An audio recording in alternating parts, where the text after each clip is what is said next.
Oh, gonna have to go send Maverick for the bacon stretcher. Okay, stretching out the bacon. Stretching out the bacon.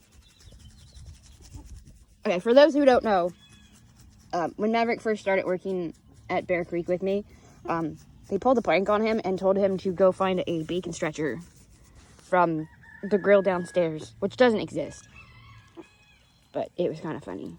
It's kind of like the Blink fluid thing. But yeah, here's my bacon bits. My morning bacon bits. Give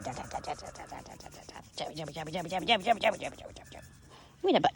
See if I can lift. You lift your leg? Butt scratches. Lift your leg.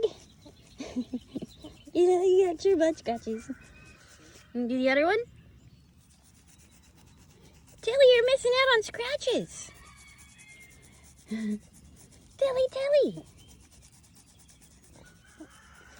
Tilly, you want some scratches? Come here, Tilly. Come here, Tallulah. Come here, you're okay.